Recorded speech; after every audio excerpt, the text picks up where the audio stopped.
Moving on to other world news, as Israeli forces intensify the bombardment of Gaza City, another 24 Palestinians have been killed across the besieged territory since dawn.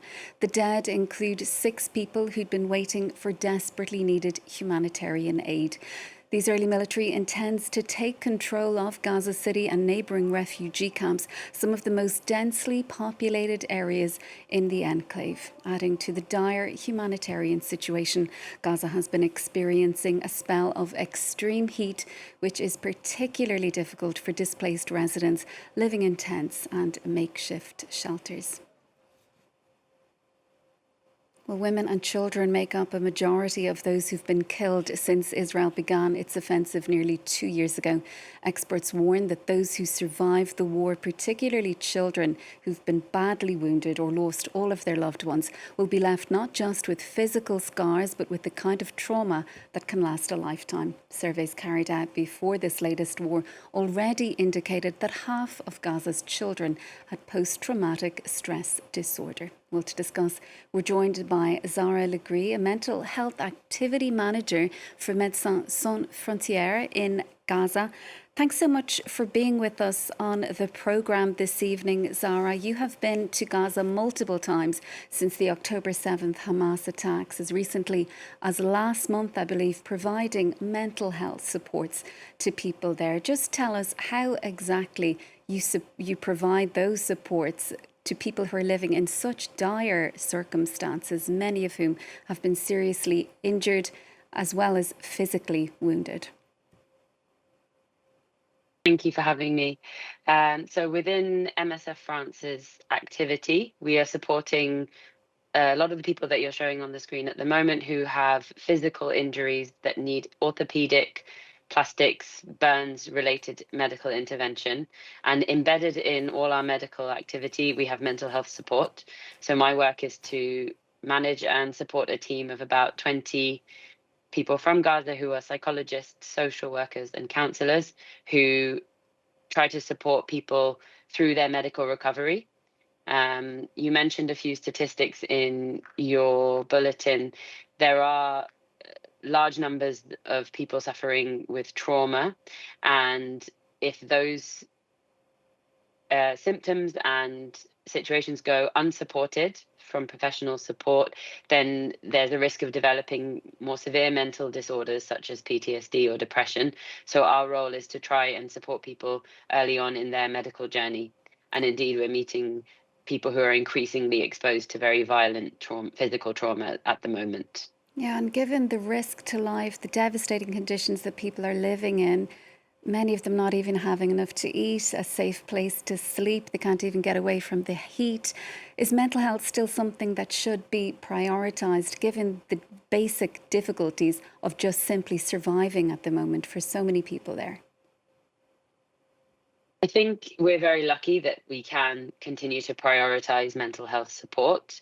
It's something that is not immediately life-threatening, but the later you leave it, the more significant the journey to recovery can be.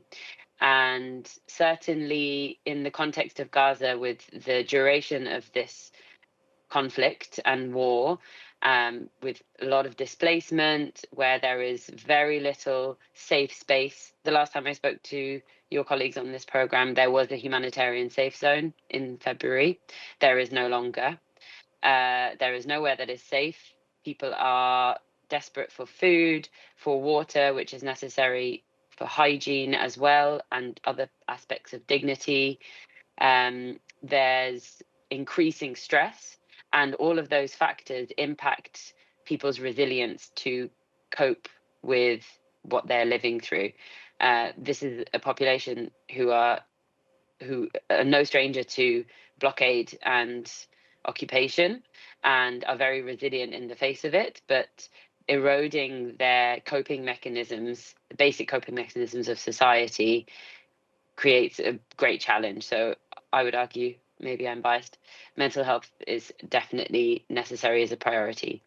But it is very, very difficult for all NGOs to work in the context of Gaza at the moment.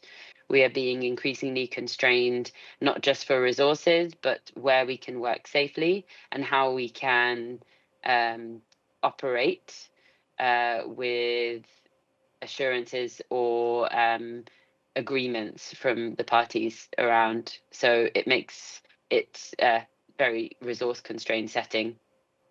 And what kind of chronic mental health illnesses are associated with the trauma of living through a war as brutal as what's been inflicted on the people of Gaza? And can that kind of war-related trauma ever be healed? So within any war context, there are a small number of the existing population, like everywhere in the world, who have mental illness, mental disorders such as schizophrenia, bipolar disorder, depression, that need treatment with medications and proper community support. And that's something that was available in Gaza before this war. They had a developed system for that. Within the war context, these disorders worsen, relapses are more frequent, and those people, as you can see, living in a chaotic environment, as you mentioned, tents that are very warm, lack of access to food, lack of security or routine, those disorders become worse. And on top of that, so I would say, if you want numbers, at least twice or three times the number of people that prior to the war needed intensive psychiatric input need it now. And on top of that, you have almost all of the population who have witnessed firsthand or experienced themselves violent trauma, grief, or issues that may cause prolonged traumatic disorder that requires intensive intervention. It's hard to say how long that takes to overcome, because it depends on when the stresses reduce and when those people can access adequate support. And I can think of oh, sorry, go ahead. Yeah, go ahead. I wanted to speak on an experience I had with a young patient. It was something that happened far too often in our clinic to be comfortable. Almost every day we would have to break the news and support a family in breaking the news to a child under 8 that their parents and siblings were no longer with us, from the incident that brought them into the hospital in the first place. And this particular young person I'm thinking about was very perceptive, struggling with a lot of burns that required intensive medical intervention for her dressings every other day.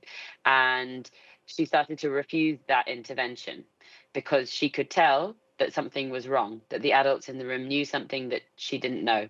But for the family, they were having to, apart from support her through her injuries, at home live like the images you're seeing on the screen, really struggling for food, having children of their own at home, being displaced, not knowing what the next day would bring. So it was they required quite a lot of support from our psychologists and our social work team to link them with people, other actors who could provide shelter or kits for food or sanitation to continue to support this young person. So something as simple, which is not simple, as a grief, when you see it as this many people have passed or this many people have died, actually comes with a much wider nexus of needs in the context. And so, how do children actually deal with that level of trauma, and how does it affect them as they're growing up? So children are quite resilient, but there is a saturation point, I think, for every human being. What we've noticed is that earlier on, I would say maybe 6-8 months ago, most of the children we were seeing were presenting with symptoms of trauma.